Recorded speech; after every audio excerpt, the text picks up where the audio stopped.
هذا الفيديو لا يظهر عشوائيا أمام أي شخص. الله يختار بنفسه بعض الناس. إذا كنت تشاهده الآن فربما تكون واحدا منهم. شاهدوا إلى النهاية. بسم الله الرحمن الرحيم. السلام عليكم ورحمة الله وبركاته.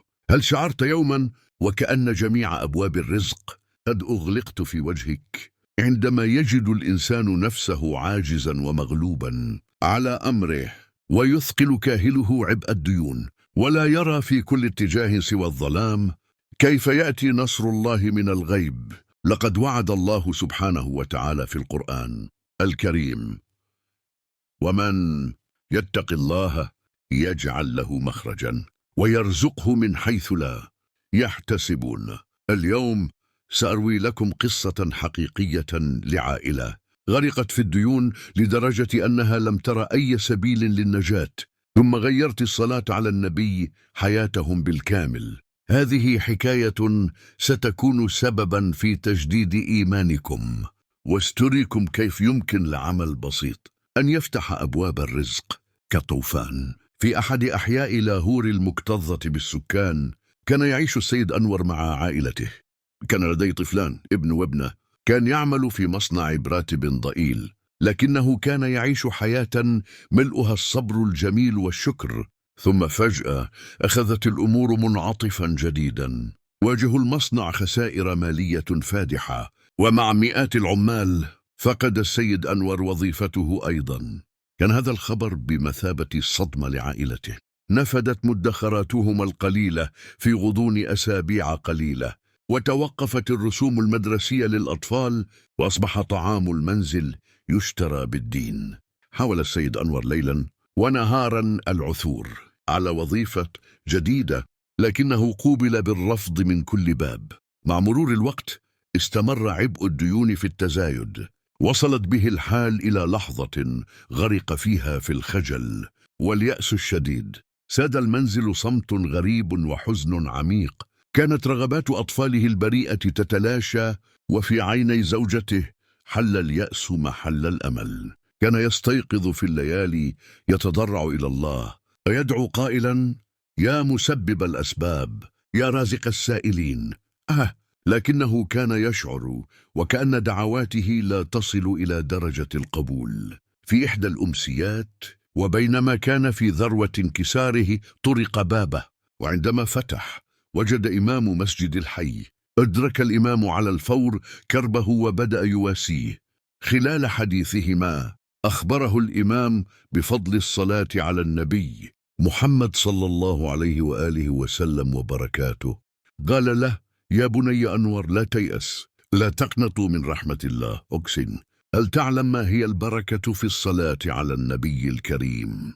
جاء في الحديث الشريف: من صلى علي صلاة واحدة صلى الله عليه 10 صلوات وحطت عنه 10 خطيئات ورفعت له 10 درجات.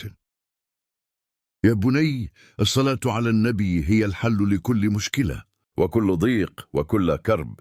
إنها مفتاح لأبواب الرزق المغلقة. نزلت هذه الكلمات بردا وسلاما على قلب السيد أنور. شعر وكأن أحدهم أضاء شمعة نور في ظلام دامس. في تلك اللحظة عقد العزم على أن يركز كل اهتمامه على ورد الصلاة على النبي. منذ ذلك اليوم استنارت أجواء المنزل. بدأ السيد أنور وزوجته وحتى أطفاله يكثرون من ترديد: هم صل على محمد وعلى آل محمد صلى الله عليه وآله وسلم. كانوا يجعلون ألسنتهم رطبة بذكر النبي في كل وقت، سواء كانوا يمشون أو يجلسون. في البداية ظلت الظروف قاسية كما كانت. كان الدائنون يطرقون الباب، وأحيانا لم يكن هناك شيء للأكل في المنزل. بدأت سخرية الناس وقسوة الظروف تختبر توكله على الله، لكنه كان يعلم أن هذه فترة ابتلاء. كان قلبه يشهد بأن الله سيستجيب لندائه ببركة النبي الكريم الذي يذكره. كان لديه يقين تام بأن ببركة الصلاة على النبي ستنتهي مشاكله، لأن وعد الله حق: إن مع العسر يسرا. ثم جاء اليوم الموعود الذي كان ينتظره بفارغ الصبر. بعد ما يقرب من 3 أشهر من المداومة على الصلاة على النبي، طرق بابه في صباح أحد الأيام شخص غريب أخبره أنه ممثل عن صاحب مصنعه السابق.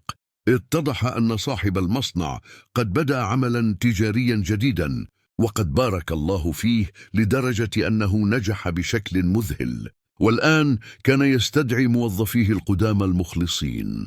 لم يقتصر الأمر على منح السيد أنور وظيفة براتب أفضل من السابق، بل قدم له أيضا رواتب الأشهر الماضية كان هديته.